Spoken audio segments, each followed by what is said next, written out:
آپ کے کب نالج میں آیا کہ ان کا دروازہ توڑا گیا ہے یا آئی جی کو ابڈکٹ کر کے لے جایا گیا؟ آپ کو کسی نے انفارم پہلے کب کیا کہ آئی جی پہلے کو میں اس آپ کو طرح ایک لے شعر کے جائے گا؟ سناتا ہوں آپ کے سوال کے جواب. سر. کہتے کیا ضروری ہے کہ ہر بات کی تصدیق بھی ہو؟ تم جسے ٹھیک سمجھتے ہو وہ ٹھیک بھی ہو. تم اگر صاحب رائے ہو تو لازم تو نہیں جو تم جسے ٹھیک سمجھتے ہو وہ ٹھیک بھی ہو. تو اس کی تصدیق تو میں نہیں کر سکتا کہ دروازہ توڑا گیا کہ نہیں توڑا گیا، لیکن اتنا ضرور ہے کہ کوئی ایسا ظلم نہیں ہو گیا تھا کیپٹن صفدر کے ساتھ جس کو اتنا بڑا فسانہ بنایا گیا، جس کے اوپر اگر پولیس اریسٹ کرنے گئی تھی وہ آ جاتے، چلے جاتے اپنے، اسی طرح ان کی بیل ہو جاتی، نکل جاتے باہر. And I am not even sure کہ پولیس نے دروازہ توڑا بھی، کیونکہ جو مجھے بتایا گیا پولیس کی طرف سے وہ یہ تھا کہ انہوں نے دروازہ نہیں توڑا. تو اب وہ دروازہ پولیس کے جانے کے بعد ٹوٹا، پولیس نے توڑا، وہ تو وہی لوگ زیادہ بتا سکتے ہیں جب تصدیق ہو جائے گی اس چیز کی. کیونکہ اس معاملے میں جب آرمی چیف نے ایک انکوائری کمیشن بنا دیا ہے اور وہ اس کی انکوائری رن کر رہے ہیں، تو اس میں سمجھتا ہوں کہ تھوڑا سا انتظار کر لینا چاہیے. آپ کے نالج میں یہ کب آیا واقعہ؟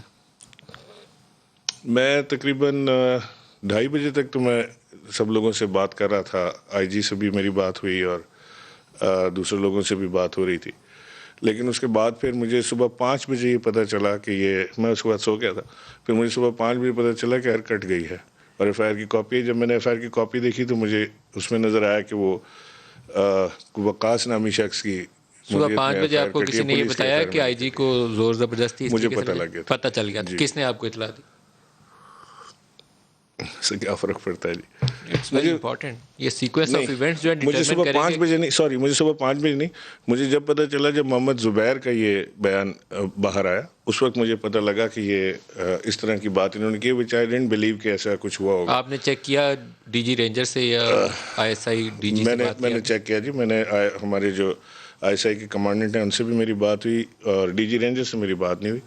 تو مجھے یہ پتہ چلا کہ یہ کوئی ابڈکشن یا ایسا کوئی کڈنیپنگ تھی نہیں، کیونکہ جو محمد زبیر نے جو بات کی چیف منسٹر کے حوالے سے، وہ بات چیف منسٹر نے اس کی تصدیق کیا، اس کو انکاری نہیں کیا، اس پر بات نہیں کی انہوں نے. تو اس سے میں سمجھتا تھا کہ جو زبیر نے بات کی وہ شاید چیف منسٹر نے انہیں کہی ہوگی لازماً. یہ اس وقت کی انڈورس کر دی اس ہاں جی، بات کو، اس بلاول وقت نے تک بھی نہیں کی انڈورس تھی کر جی، دی. اس وقت تک نہیں کی تھی انہوں نے انڈورسمنٹ، اور بلکہ انہوں نے اپنی پریس کانفرنس تک انڈورس نہیں کی تھی. جب چیف کمانڈنٹ سے جب آپ نے پوچھا تو انہوں نے آپ کو کیا بتایا؟ نہیں، انہوں نے ظاہر ہے مجھے کہا کہ نہیں کوئی ایسی ابڈکشن یا کوئی کڈنیپنگ نہیں ہے، ہماری ورکنگ ریلیشن شپ ہے پولیس کے ساتھ، ظاہر ہے وی ورک آپ ہینڈ نے ان اس کے ہینڈ. بعد مشتاق مہر سے بات کی؟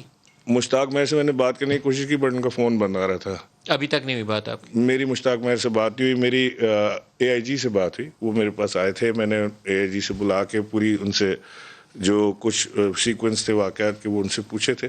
اور پھر میں نے وہ جا کے آج پی ایم صاحب کو، جب پی ایم صاحب مجھے پوچھ بھی رہے تھے 2 دن سے کہ اس معاملے کی جتنی ہو سکتی ہے رپورٹ بنا کے دو، تو میں نے آج پی ایم صاحب سے شیئر